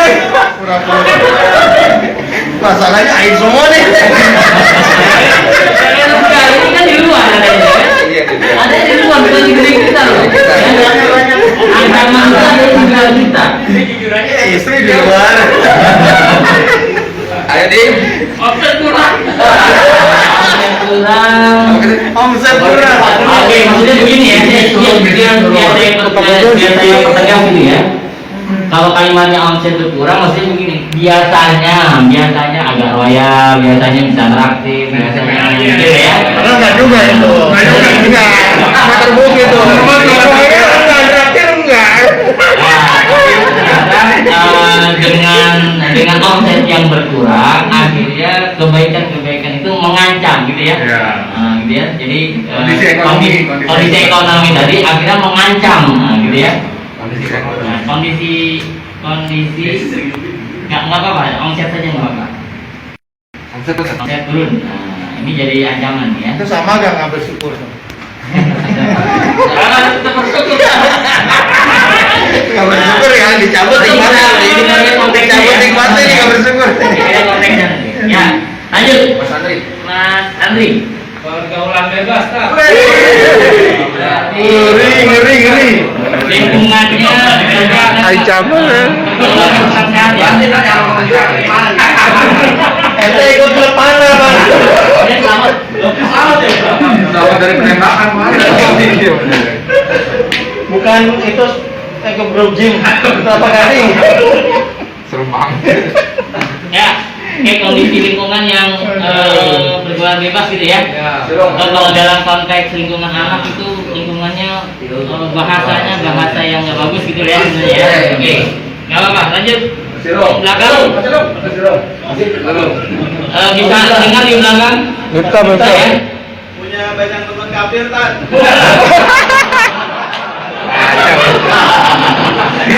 Terus ngapain berteman ente? Kerja, Pak. Oh, lingkungan kerja. Kayak gini apa nih? Ini bagus ini ya, apa namanya? Iya. Saya juga ada tuh. Analisa, ya. Saya ada nih. Jadi semua itu. Terus ya. Tuh. Orang kafir yang ngeyel kalau saya mau ngomong. Iya, ada nih. Ya. Udah kafir ngeyel lagi.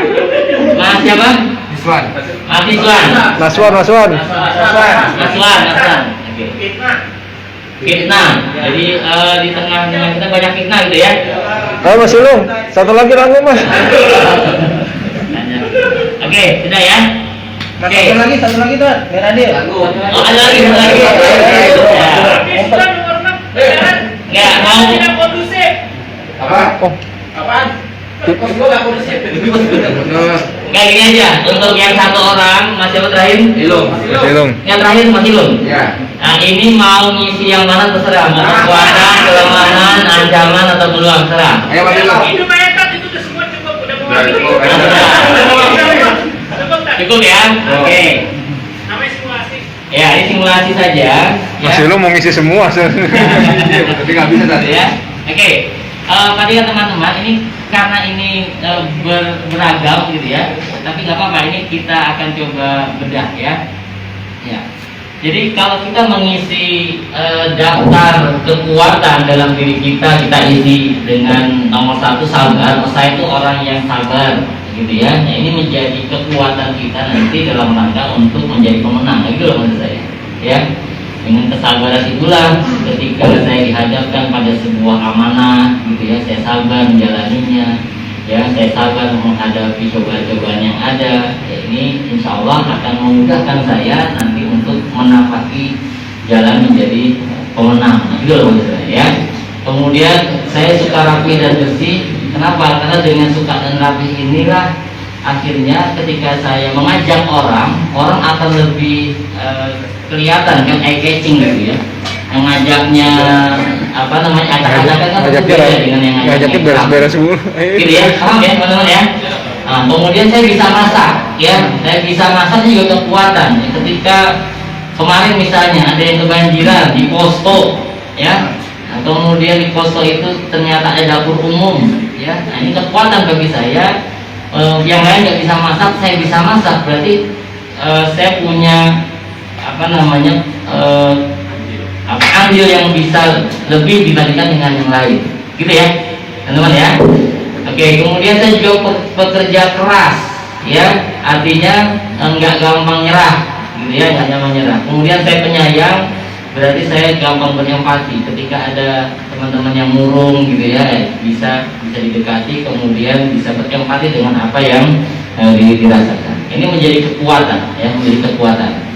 Bayangkan teman-teman kalau semua kekuatan yang ada di jamaah ini, ya, kekuatan yang ada pada setiap orang ini berkumpul, ini kan menjadi kekuatan yang luar biasa, ya.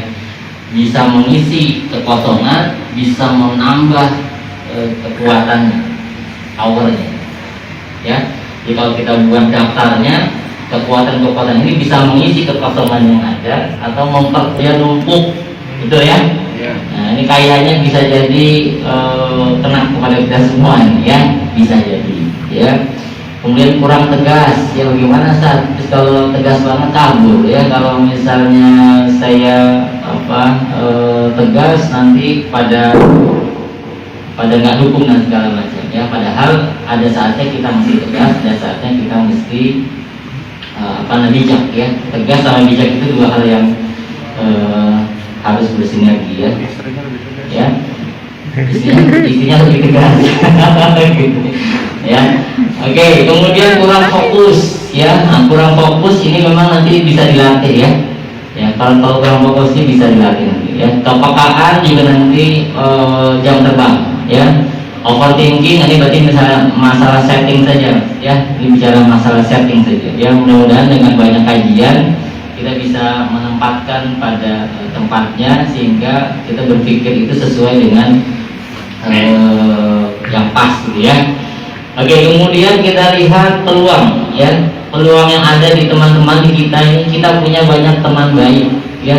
Ini menjadi peluang bagi kita agar kita itu punya tadi ya saya bilang, ya, melakukan amal soleh lebih masif, ya, karena banyak yang ngingetin, betul, ya. Watawassaw bil haq, watawassaw bis sabr, ya, saling menasihati dalam kebaikan dan kesabaran, ya. Sorry.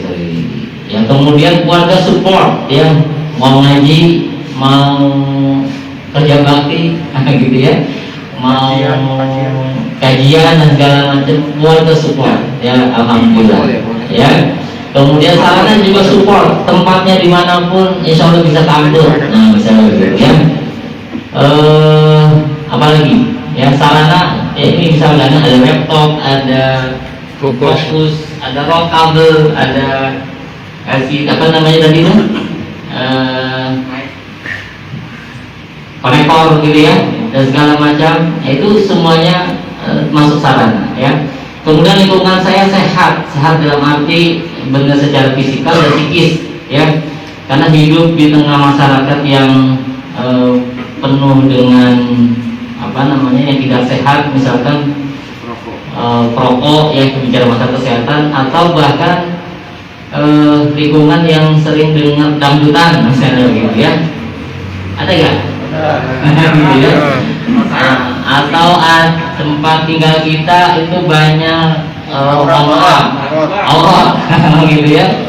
Atau bahkan tetangga kita, mohon maaf nih, ya, pecinta burung, tapi mohon maaf dia nggak resik, ya, sampai akhirnya membau dan segala macam, ya. Nah, ini ketika ada lingkungan yang sehat, berarti peluang kita untuk mengerjakan kebaikan, menapaki menjadi pemimpinan tadi ini lebih besar, ya. Kita punya komunitas hijrah yang sama-sama latar belakangnya sama, nasibnya sama, punya masa lalu yang sama, ya, tentu empatinya akan berbeda, gitu, ya. Gitu, ya. Ini contoh saja, ya. Kemudian kita juga punya ancaman. Nah, oke, kondisi pandemi ini menjadi ancaman. Ini seperti apa, Pak Haji?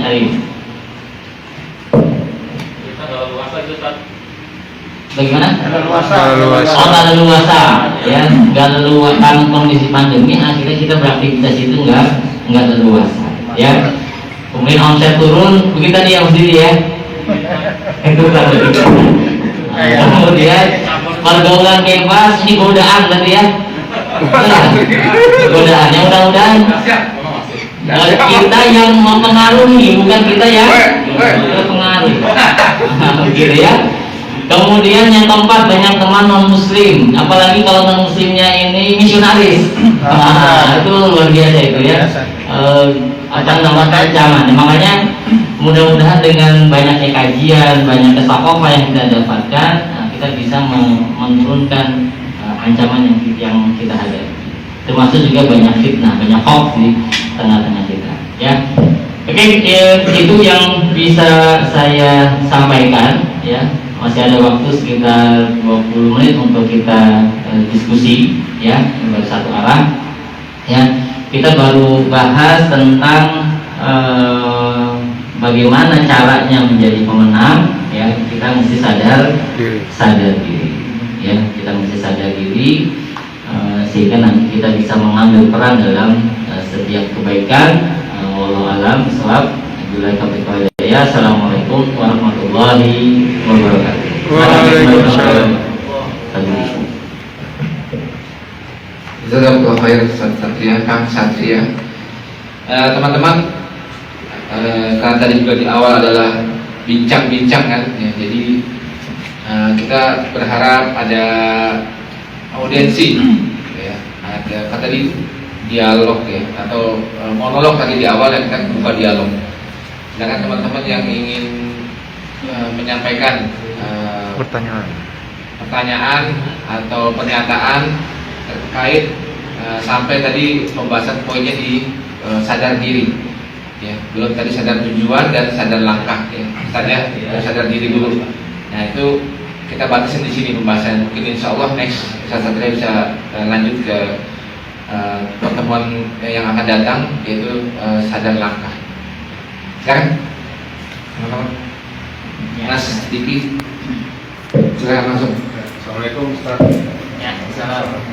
Ustaz, tadi kan kita ada ancaman misalnya lingkungan ya, terkait lingkungan. Biasanya kalau yang saya alamin itu justru misalnya lingkungan kerjaan saya gitu.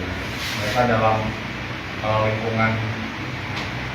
lingkungan tongkrongan sih kita bisa pergi ya, tapi ketika kita menghadapi ancaman dari lingkungan yang kita harus nyemplung di dalamnya, yang harus nyemplung di dalamnya, tapi di situ ada godaannya, gitu kan, ada ancaman buat proses kita menuju jadi orang yang menang. Itu kita perlu tinggal juga atau gimana? Sedangkan kita masih berketergantungan sama aktivitas di lingkungan itu. Itu aja, cukup tadi, ya. Jadi lingkungan yang mungkin psikologistik atau materialistik lah ya tadi, yang menjadi ancaman akidah kita mungkin. Tapi kita tidak mau tetap harus berhadapan ada di situ gitu. Karena mungkin itu tempat usaha kita atau bagaimana. Kita kumpulkan dulu ya pertanyaannya. Oh gitu. Oh baik. Silakan. Biar efektif ya. Bisa ngatur waktunya. Yang di atas, Yang di belakang. Masih lo. Mas Naswan. Lanjut dulu Ustaz. Mas Diki, udah tadi. Pakai aja terkait dengan fitnah aja. Silakan. Lanjut. Fitnah. Ya, fitnah. Terkait dengan fitnah rekan kerja, gimana cara menyikapinya tuh? Oke. Sabar. Kayak gua gitu. Kayak Budi. Siapa tadi? Naswan. Naswan. Oke, Mas Naswan. Tulisannya nice one. Oke. Fitnah ya, fitnah lingkungan kerja ya. Lingkungan. Rekan kerja. Oh, rekan kerja. Sorry. Kerja ya. Ya. Fitnah dari rekan kerja gitu ya. Ya. Yang ditanyakan kita mau bagaimana gitu ya? Sikapnya. Ya, sikapnya. Ya, kita mau bagaimana? Berapa pertanyaan lagi tuh? Nggak apa-apa dikumpulkan aja. Ya, silakan satu lagi. Belum, Kak. Oh gila. Mas Jawa. Silakan. Belum. Belum. Mas Andri. Saya ada nanya Tad. Ya, Pak Ketua. Tad, sadar diri itu apa bisa disamakan dengan pantaskan diri kita? Orang kan banyak mimpinya pengen dapat istri soleha, gitu kan, pengen dapat anak yang jadi anak yang soleh dan soleha anak-anak kita. Cuma kita sendiri belum memantaskan diri kita gitu kan. Kita nyuruh anak kita ngaji, hafiz Quran, kita sendiri nggak pernah baca Quran. Contohnya kira-kira seperti itu. Terima kasih. Assalamualaikum. Jadi pertanyaannya adalah apakah sadar diri? Ya, apakah sadar diri ini bisa diartikan sebagai memantaskan diri ya? Oke. Oke, dulu tiga ya. Nanti. Iya ya. Ya, terima kasih atas pertanyaannya. Jadi pertama dari Mas Diki, lingkungan ini menjadi ancaman bagi kita ya, padahal saya ada ketergantungan di situ ya, ada ketergantungan di situ. sikap kita seperti apa. Oke, saya langsung ambil contoh saja ya. Bagaimana seseorang yang bekerja di perbankan. Contoh boleh nggak? Boleh ya. Oke ya. Saya tinggal di perbankan. Contohnya teman saya juga ini teman akrab sebenarnya di kampus ya. Saya jurusan fisika. Saya masih mending ya. Profesi saya masih nyambung dengan fisikanya, masih ngajar gitu. Teman saya malah jadi banker ya, bankir. Jadi bankir maksudnya kerja di perbankan ya. Kemudian singkat cerita kita ngobrol-ngobrol segala macam, kita saja galau, kemudian pengen cepat keluar, tapi faktanya adalah pengen keluar itu susah.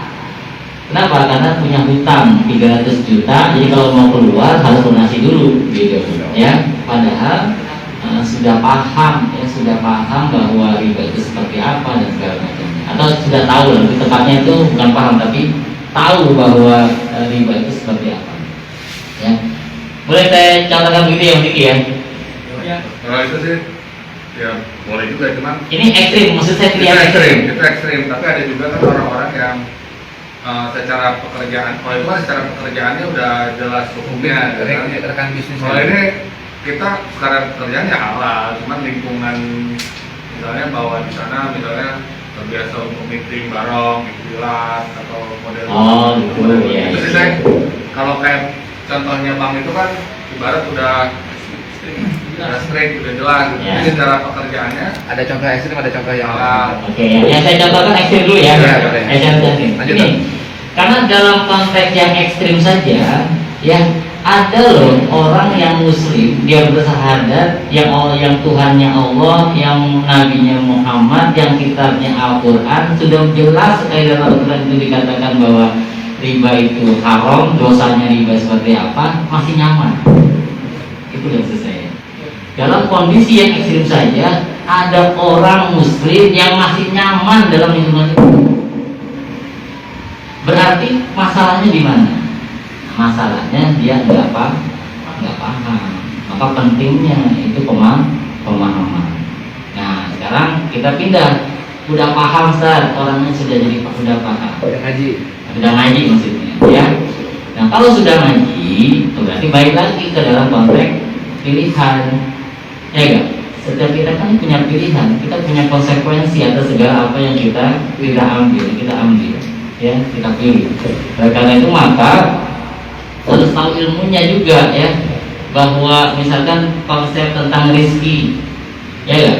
Kenapa ada orang sudah tahu bahwa riba itu haram tapi masih enggak juga hengkang dari situ ya, karena bisa jadi pemahaman rezekinya masih salah. Dia mengatakan kalau saya keluar anak istri saya makan apa? Makan nasi. Ya kan? Kalau di dalam makan kentang. Jadi akhirnya apa? Jadi akhirnya yang pertama itu adalah pemahaman.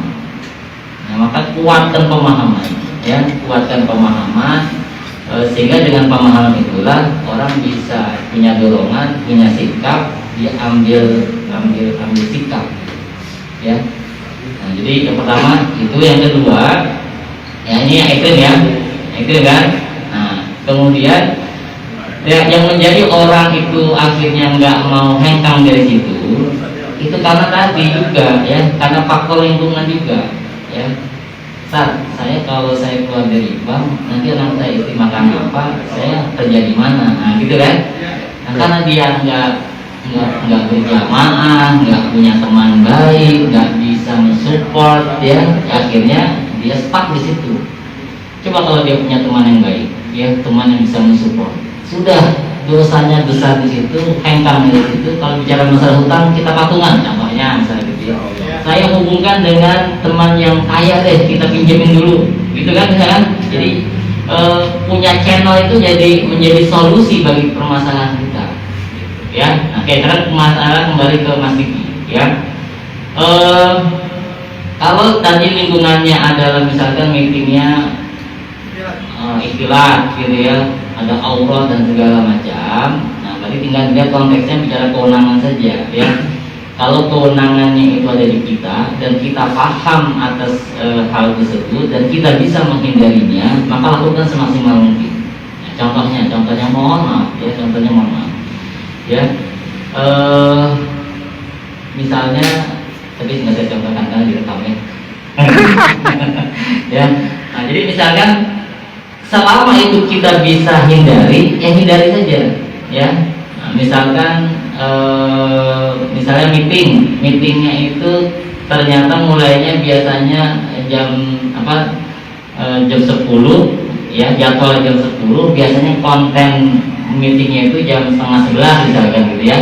Nah, dari jam 10 sampai jam 11 itu biasanya ngobrol-ngobrol, campur baur dan segala macam gitu ya. Nah, maka di saat itu ya bisa dihindari itu, sehingga datangnya nanti pas jam 10:30 saja. Nah, gitu loh. Ini kan bicara trik saja, bicara masalah trik, karena itu masih dalam kewenangan kita, ya. Jadi selama itu masih ada di dalam kewenangan kita, kita maksimalkan, kita lakukan untuk menghindari hal-hal yang tadi yang nggak baik tadi, gitu ya. Nah, tapi bagaimana kalau misalnya kita bukan dalam kewenangan kita, ya? Kalau dalam kewenangan kita, berarti kita masuk dalam kategori orang yang terzolimi, ya.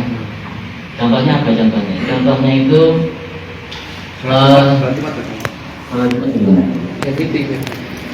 meeting sholat Jumat, nggak boleh sholat.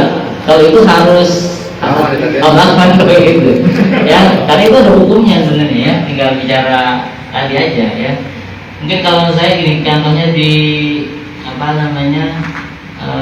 di pesawat atau di mana, di tempat yang akhirnya kita nggak bisa terhindar dari berpuasa dalam keadaan itu, ya. Nah, makanya kita masuk dalam kategori yang terzolimi, ya. Makanya ya sudah diminimalisir saja, kemudian banyak istighfar, kemudian kalau ada kesempatan itu lagi yang jadi dialihkan atau dicari solusi yang lain. Gitu ya maksudnya, ya. Tapi kata kuncinya sebenarnya itu pemahaman sebenarnya, ya. Banyak orang nyaman dalam kemaksiatan karena enggak paham. Kita galau dengan kondisi kemaksiatan karena kita paham, gitu. Ya, sepakat ya, gitu ya. Oke, selanjutnya ya cukup Mas Diki. Cukup ya. Oke. Selanjutnya adalah pertanyaan dari Mas Naswan. Lingkungan fitnah dari rekan kerja. Rekan kerja ini satu tim, Mas. Oh, beda tim. Oke, beda tim. Beda tim berarti ada atasannya dia dong. Belum gini Pak Ustaz. Oke. Saya kan sejak bulan Maret diangkat jadi ketua serikat pekerja. Oke, SBI ya. Kemudian ada permasalahan dengan perusahaan. Nah, terus saya mengadakan pertemuan dengan perwakilan perusahaan. Nah, tapi ada rekan-rekan yang lain karena nggak puas dengan hasilnya, saya difitnah, katanya saya terima uang, kemudian terima jabatan atau apalah gitu. Ya, itu enggak. Ya. Padahal sebelumnya orang itu udah datang ke saya, sampai dia bawa Quran, sampai saya diminta untuk bersumpah. Saya bilang saya nggak terima apapun, saya nggak dijanjikan apapun, itu udah clear. Tapi di luar ternyata bicaranya lain lagi gitu. Saya harus bagaimana? Ya.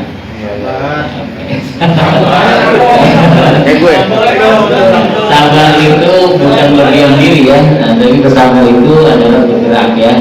Caranya ya ini gini, intinya ini berarti personal ya Mas, ya. Ini bicara personal nih berarti, ya. Kalau personal maka selesaikan secara personal, ya. Datangi ke yang bersangkutan secara baik-baik, ya. Kemudian kita hubungan dengan orang yang punya kewenangan. Saya lebih cenderung akan lebih taktis itu kalau diselesaikan oleh orang yang berwenang. Berwenang itu maksudnya begini, ada gak orang yang berwenang di atas teman-teman tuh? Di antara Mas Naswan dengan rekan tadi, ada gak yang di atasnya lagi? Kalau ada, yang beda divisi Ustaz. Ya, artinya justru kalau apalagi beda divisi kan, seharusnya kan dia nggak boleh nggak boleh nyebrang gitu, ya, nggak boleh mencampuri. Itu berarti sudah dalam konteks manajemen itu sudah salah gitu. Maka pendekatannya yang tadinya persoalan personal itu bisa di dalam pendekatan manajemen gitu ya. Pak, ada anak buah bapak yang mengurusi divisi saya gitu, jadi diangkatnya di sisi manajerialnya. Tapi maaf, bukan masalah pekerjaan, tapi masalah serikat. Jadi apa yang saya putuskan itu berpengaruh kepada semua teman-teman kerja gitu. Mas Hasan punya kewenangan kan? Iya, udah Ya, saya sebagai dipercaya. ketua serikat akhirnya ketika bisa terus saya udah mengajukan kerja bahwa kalau kalian nggak puas dengan keputusan saya bilang kalian buat aja serikat yang baru, kalian hanya oke. bagus, saya bubar, saya ikut situ. Oke. Kalau menurut saya nggak gitu. Kalau gitu nanti nggak selesai masalahnya, ya. Jadi kembalikan saja kepada akadnya gitu, ya, akadnya. Jadi gini teman-teman, dalam berorganisasi keputusan itu bukan milik ketua, ya. Keputusan itu milik bersama. Dalam menyampaikan pendapat, ya, ini bicara adab juga akhirnya nanti ya. Kalau kita sedang membahas suatu permasalahan, kita berdebat dengan pendapat kita puas dengan pendapat kita pada saat sesi debat, itu nggak apa-apa. Tapi kalau sudah ketuk palu, Putusan. kalau sudah jadi keputusan, dukung semua harusnya. Gitu. Ya, jadi kalau ada anggota organisasi sudah diputuskan dalam rapat sebagai keputusan bersama, tetapi dia nggak nggak menerima keputusan tersebut, ya berarti dia nggak taat asas gitu loh. Ya, berarti itu yang disampaikan gitu loh. Ya, jadi bukan keputusan ketua sebenarnya ya. Jadi keputusan hasil rapat kita, jadi keputusan bersama jadi. Ya, jadi untuk merubah keputusan ini ya harus rapat lagi. Gitu ya. Jadi bukan nyerahin lagi dan pikir lagi nanti, nggak gitu. Itu malah menyelisihi manajerial itu nggak bagus ya. Jadi nggak selesai nanti urusan. Ya, jadi karena kita punya kewenangan, nah kita lah yang memutuskan untuk memutuskan, tapi dalam konteks menjadi keputusan bersama. Jadi kalau ada perselisihan kembali kepada keputusan bersama. Nah, kalau sudah fitnah ini bicara masalah bukti, ya kan gitu ya.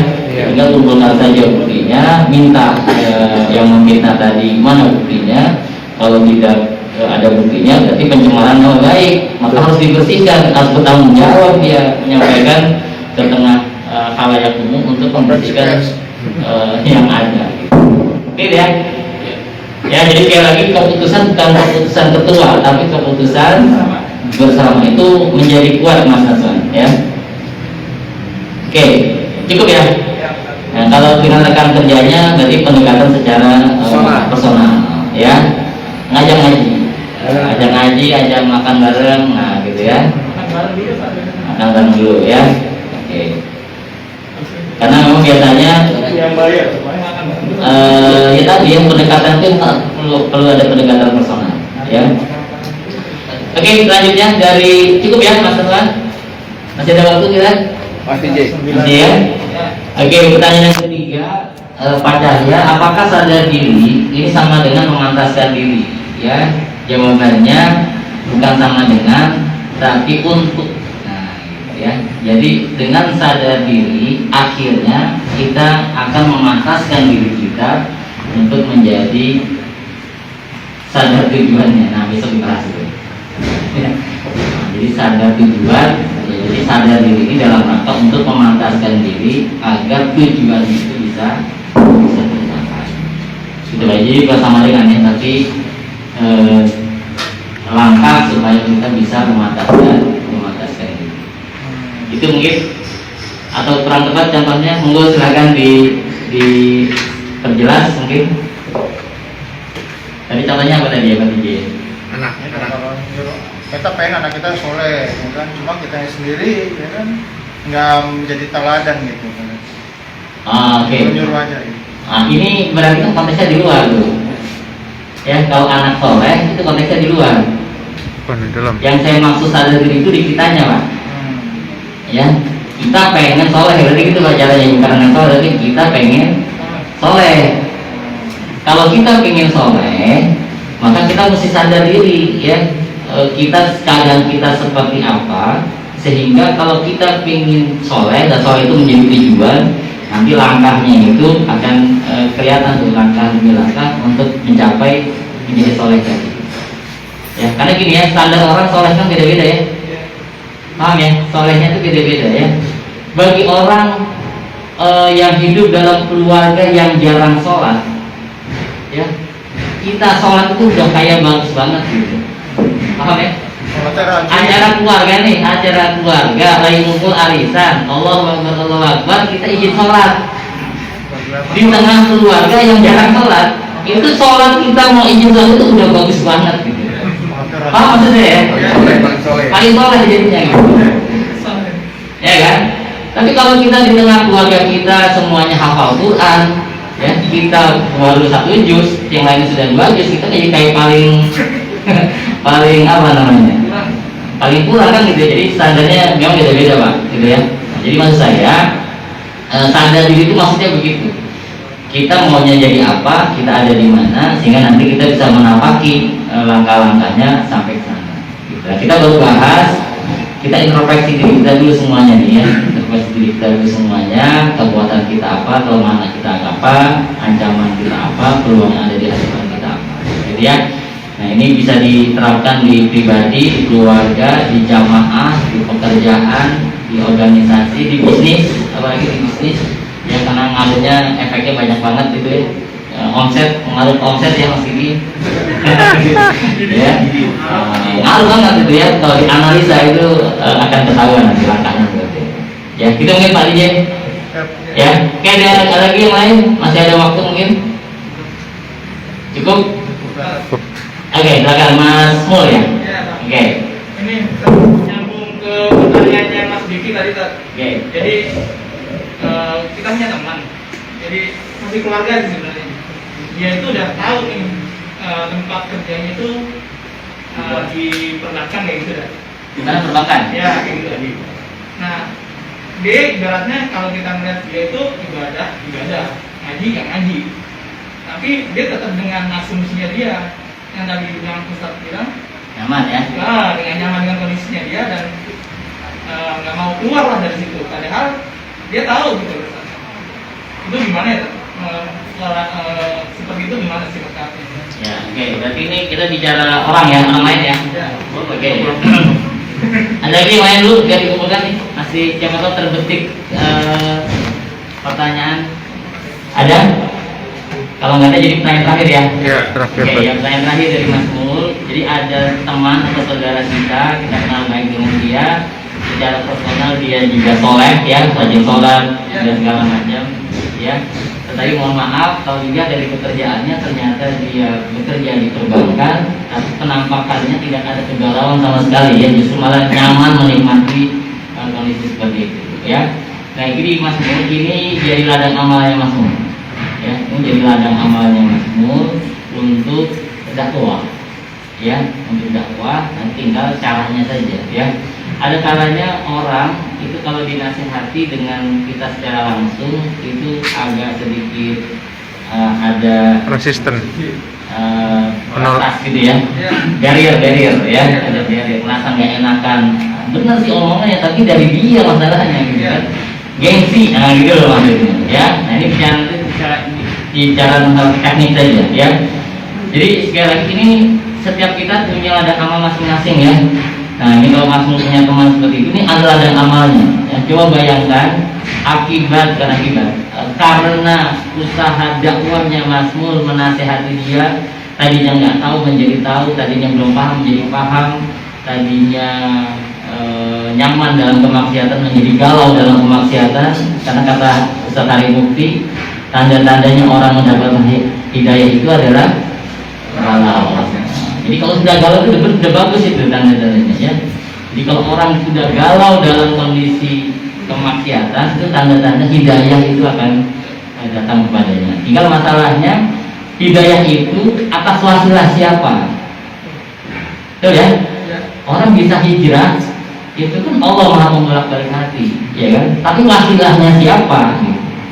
Nah, makanya dalam konteks ini peluang justru sebenarnya. Ya, ketika teman-teman punya teman-teman soleh gitu ya, ya biasa-biasa aja mau dakwin apa yang teman soleh kan.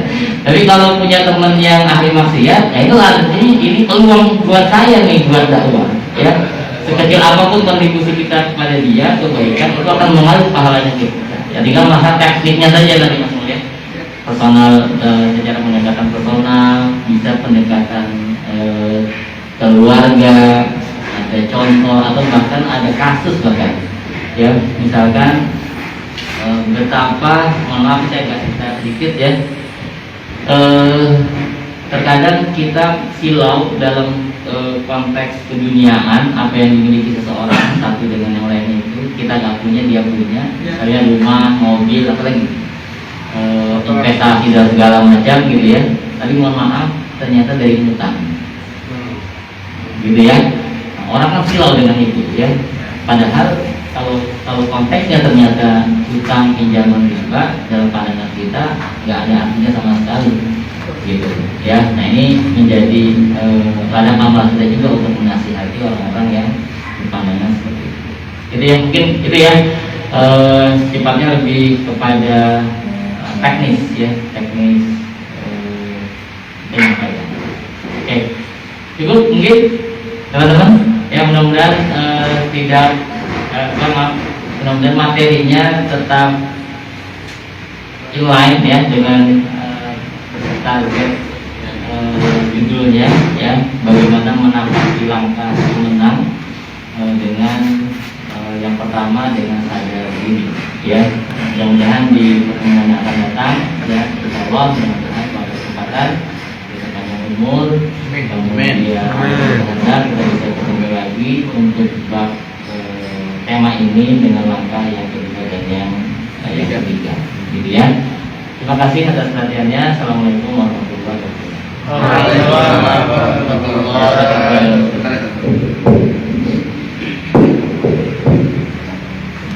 Alhamdulillah, jazakallahu khair kepada Ustaz Satria Wibawa atas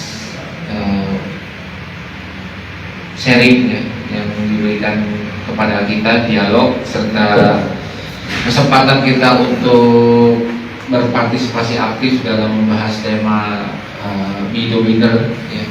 Yang mana tadi saya tidak berani menyimpulkan karena sudah jelas sekali apa yang beliau sampaikan, dan karena tadi kita juga berinteraksi aktif ya, tentu kita paham betul apa yang beliau sampaikan, dan insya Allah sadar diri ya menjadi kata kunci ya untuk kita membawa oleh-oleh ya ke rumah dengan kesempatan kita merenung tentang pentingnya kita sadar diri ya, tentang siapa diri kita ya, dan apa yang harus kita lakukan terhadap peluang, tantangan, kekuatan, dan kelemahan. Mungkin itu saja yang bisa kami sampaikan. Mohon maaf ya dari pelaksanaan mungkin banyak kekurangan sana sini, dari penyampaian materi, mungkin dari MC ya, kemudian juga dari akomodasi ya, kami sekali lagi mohon maaf ya, kurang lebih dari kita yang benar datang dari Allah. Marilah kita tutup sama-sama dengan istighfar 3 kali. Astagfirullahaladzim, alhamdulillah, majelis subhanallah, dari saya mohon maaf, Assalamualaikum warahmatullahi wabarakatuh. Sampai ketemu sabtu depan insyaallah.